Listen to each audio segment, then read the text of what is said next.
Triangular matrix में दो part होता है, एक अपर ट्रायंगुलर होता है, एक लोअर ट्रायंगुलर मैट्रिसेस होता है, राइट। तो ट्रायंगुलर मैट्रिसेस में जो होता है वो सिर्फ स्क्वायर मैट्रिसेस में होगा, ठीक है। तो पहला चीज़ तो वो स्क्वायर मैट्रिक्स होना चाहिए, तभी हम लोग ट्रायंगुलर मैट्रिसेस की बात करेंगे। जब स्क्वायर मैट्रिसेस होगा तो उसमें जो होता है एक प्रिंसिपल डायगोनल होता है, ये जिसको हम लोग ये प्रिंसिपल डायगोनल, ये हमारा इम्पॉर्टेंट रोल प्ले करता है अपर ट्रायंगुलर और लोअर ट्रायंगुलर मैट्रिसेस।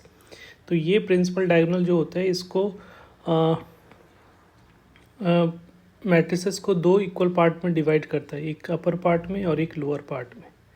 एक लोअर ट्रायंगल बन रहा है और ये अपर ट्रायंगल, ठीक है, दो ट्रायंगल बन रहा है। ये प्रिंसिपल डायगोनल, इसको हम लोग बोलते हैं यहाँ पे प्रिंसिपल डायगोनल। और ये जो वैल्यू होती है, ठीक है, ये जो यहाँ पे देखोगे तो आई और जे की वैल्यू सेम होती है, ठीक है। अगर कोई मैट्रिक्स को अगर इस तरह से डिफाइन किया गया है ए आई जे, और ये जो है जिसमें 3x3 का है या n×n का भी हो सकता है, तो ये जो एलिमेंट होता है, ठीक है, इसका सब्सक्रिप्शन में आई और जे, ठीक है, दोनों इक्वल होते हैं।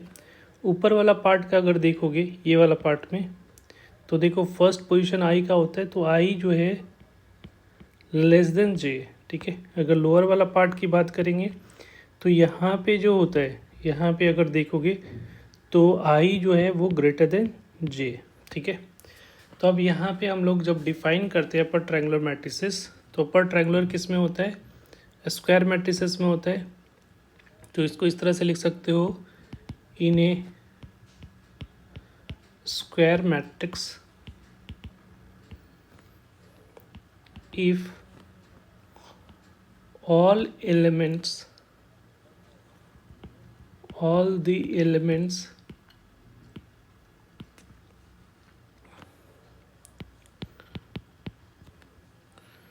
below the principal diagonal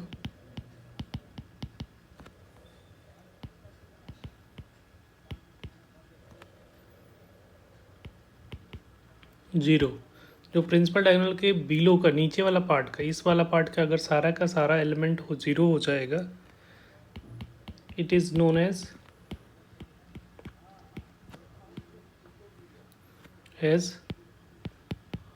upper triangular matrix.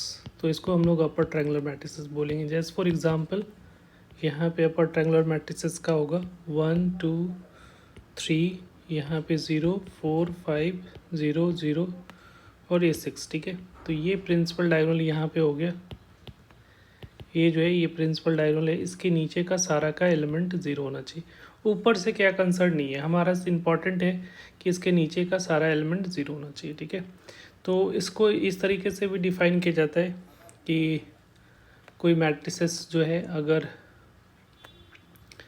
If A i जे, जो किसी भी मैट्रिक्स का general element a i j equal to zero for all i greater than j. तो all i greater than j का मतलब इस वाला पार्ट का नीचे का सारा एलिमेंट ज़ीरो होगा, तो वो क्या करेगा, अपर ट्रायंगुलर मैट्रिसेस को रिप्रेजेंट करेगा, right.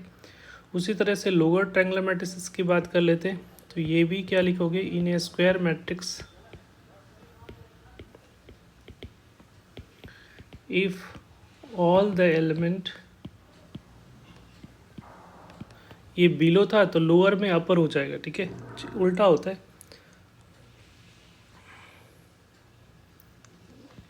above the principal diagonal are zero, it is known as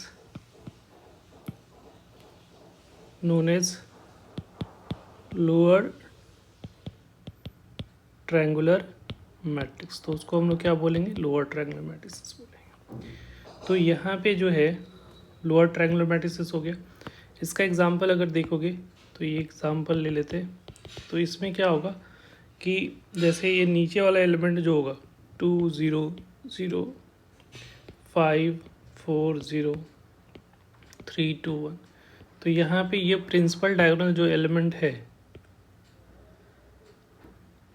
इसके ऊपर में सारा का एलिमेंट ज़ीरो होना चाहिए। इस पे कंडीशन होता है ये वाला पार्ट पे, डायगोनल के ऊपर वाले सारे एलिमेंट ज़ीरो होंगे। तो अगर इसको डिफाइन होगा तो a i j equal to zero if i is less than j. ठीक है, आई जे समझ में आ रहा होगा। ये वाला पार्ट जो है वो हर एक वैल्यू के लिए क्या होना चाहिए, ज़ीरो होना चाहिए। तो वो हमारा क्या कहलाएगा, लोअर ट्रायंगुलर मैट्रिसेस कहलाएगा। कुछ इंपॉर्टेंट पॉइंट है कि minimum number of zeros in upper and lower triangular matrices of order n, ये 3/3 का ऑर्डर का था या ऑर्डर 3 का होता है, तो इसमें ज़ीरोज़ कितने आ रहे थे, 3 ज़ीरो आ रहे थे।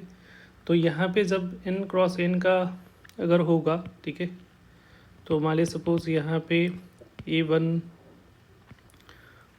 अगर हम लोग अपर ट्रायंगुलर मैट्रिसेस ले रहे हैं तो A11 ये ज़ीरो, या लोअर ट्रायंगुलर ले लो, दोनों में सेम ही अमाउंट में नंबर ऑफ ज़ीरोज़ होंगे। तो यहाँ पे A11 A12 A13 up to A1n होगा, फिर 0 A22 A23 up to A2n होगा, राइट। और इधर से फिर 0 0 फिर A3 हो जाएगा, राइट। और यहाँ पे A3n और नीचे जाओगे तो ये 0 0 चलता जाएगा और लास्ट में क्या दिखेगा, ANn, राइट। तो ये n/n का या n का ऑर्डर का स्क्वायर मैट्रिसेस है। तो यहाँ पे देखो ये प्रिंसिपल डायगोनल एलिमेंट है, ये वाला प्रिंसिपल डायगोनल एलिमेंट होगा, प्रिंसिपल डायगोनल होगा। तो इसके नीचे का ज़ीरोज़ कितने होंगे, तो पहले देखो सेकेंड रो से स्टार्ट होगा, पहला रो में तो नहीं है, तो यहाँ पे 1 हो रहा है, यहाँ पे 2 होगा, ये कहाँ तक जाएगा, तो n है तो n-1 होगा, लास्ट में कितना हो जाएगा, n-1 होगा, क्योंकि सेकेंड में कितना है, 1 है, ज़ीरोज़ है। थर्ड रो में, ठीक है, ये थर्ड रो में जो है 2 ज़ीरोज़ है। तो यहाँ पे nth रोड में कितने ज़ीरो हो जाएंगे, n-1 ज़ीरो हो जाएंगे। तो सारा का सम क्या होगा, 1 + 2 + 3 अप टू n-1 करोगे तो n इंटू n-1, जो sum of first n natural number का सम का फॉर्मूला क्या होता है, n into n+1 divided by 2 होता है। तो ये n की जगह पे क्या है, n-1 है, तो n-1 into n-1 + 1 divided by 2 ये हो रहा है। तो ये n 1 कैंसिल, तो ये n into n-1 divided by 2 इतने नंबर ऑफ ज़ीरोज़ होंगे, राइट। और इसका प्रॉपर्टीज़ क्या है, तो अगर हम लोग सेकेंड प्रॉपर्टीज़ की बात कर लेते तो प्रिंसिपल डायगोनल का एक और ख़ास प्रॉपर्टीज़ होती है कि अगर कोई भी डायगोनल होगा, अपर हो या लोअर ट्रायंगुलर मैट्रिसेस हो, तो डिटर्मिनेंट जो होता है, determinant of triangular matrix is equal to product of principal diagonal element. Diagonal element as for example, अगर मान लिया कोई एक अपर ट्रायंगुलर मैट्रिसेस है 2 0 0, यहाँ पे 3 5 0 0 0 1, तो इसका अगर डिटर्मिनेंट निकालना होगा तो डिटर्मिनेंट क्या हो जाएगा, डिटर्मिनेंट करोगे तो यहाँ पे जितने भी एलिमेंट है ये वाला, इन सारे का प्रोडक्ट हो जाएगा, ठीक है। तो इसका डिटर्मिनेंट हो जाएगा 2 5 1 दैट इज इक्वल टू 10। तो इसमें कैलकुलेट करने की ज़रूरत नहीं होगी, डायरेक्ट आप इस तरह से अगर अपर हो या लोअर हो तो इसका डायगोनल का प्रोडक्ट जो होगा वो उसका डिटर्मिनेंट की वैल्यू हो जाएगी, राइट। तो ये कुछ इंपॉर्टेंट इन्फॉर्मेशन थी, आई होप क्लियर हो गया।